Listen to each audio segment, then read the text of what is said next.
Hello,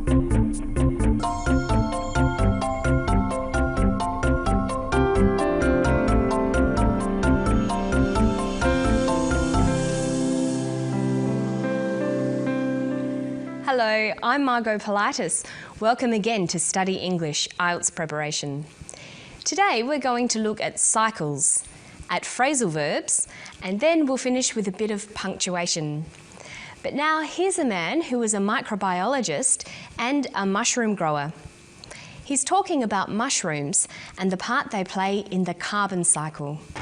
They occur naturally in the forests as wood-degrading fungi. That's their job. When trees die, they grow on the tree. They break down the lignin and the cellulose, which is the most resistant form of carbon, and they break it down, produce mushrooms, and in turn you end up with organic matter going back into the soil, and so the carbon cycle in the forest goes on. The speaker, Noel Arrold, is talking about how mushrooms grow naturally. They are an important part of the carbon cycle. But what is a cycle? A cycle is a process that is repeated over and over. It goes around and around. But how do we know this from listening to Noel?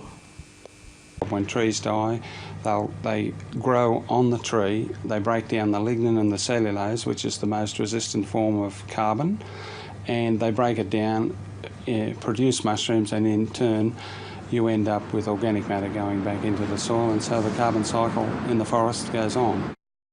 He says, and so the carbon cycle in the forest goes on. By saying the cycle goes on, he is telling us that this process happens again and again. At the end of the description, you need to signal that the process goes back to the beginning again.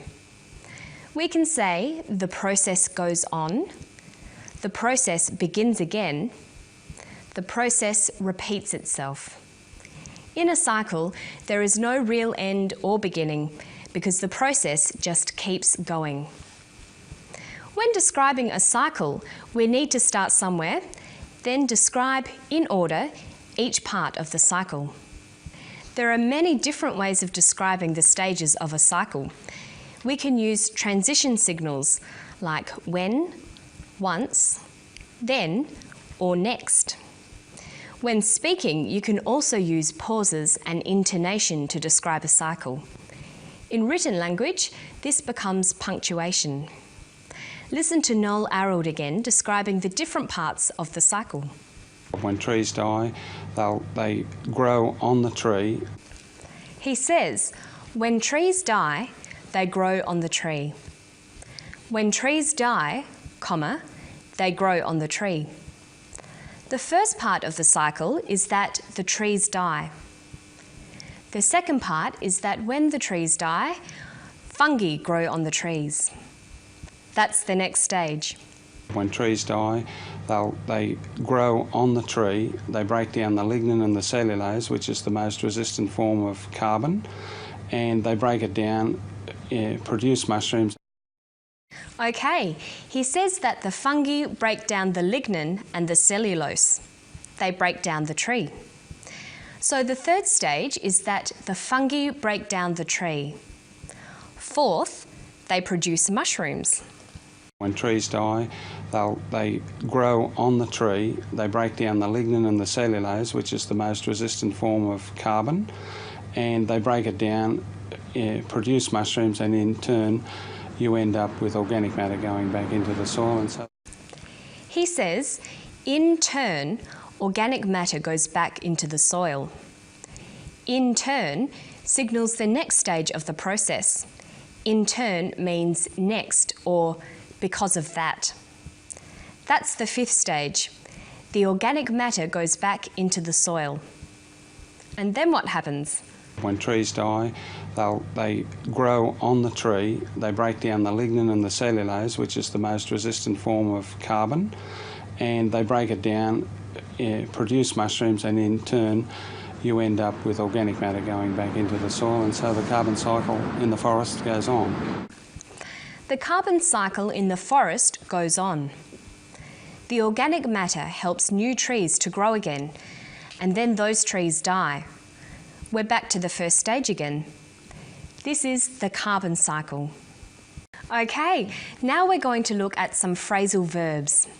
Phrasal verbs consist of a verb followed by a preposition.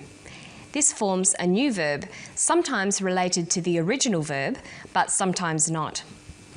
Phrasal verbs are idiomatic. There's no pattern to the meanings they take, and they often have a number of different meanings. You often can't just guess the meanings of phrasal verbs, you have to learn them. Let's look at the phrasal verbs in this clip. They break down the lignin and the cellulose, which is the most resistant form of carbon, and they break it down, produce mushrooms, and in turn you end up with organic matter going back into the soil, and so the carbon cycle in the forest goes on. There were 4 phrasal verbs. They were break down, end up, and 2 using go back, and go on. Notice that sometimes the preposition will give you an indication as to what the phrasal verb might mean. Let's look at these 4. See if you can match the meanings. Break up, end up, go on, go back, and finish, continue, decompose, return. Well, break up means to decompose. Go back means to return. Go on means to continue, and end up means to finish. But notice that break up can sometimes mean finish as well. We can break up from school. In formal writing, we would be more likely to use words like continue or return than phrasal verbs, which tend to be less formal.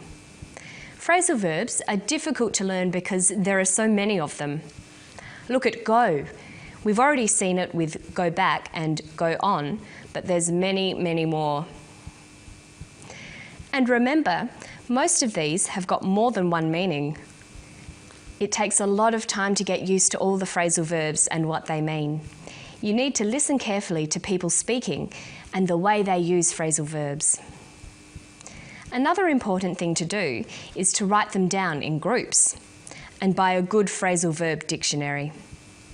So pay attention to those phrasal verbs. Learning them in groups can be fun, and your spoken English will sound much more natural. Now we're going to look at some writing tips.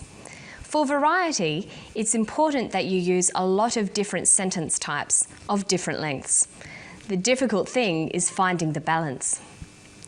You can join together short sentences using conjunctions, but what do you do with sentences that are too long?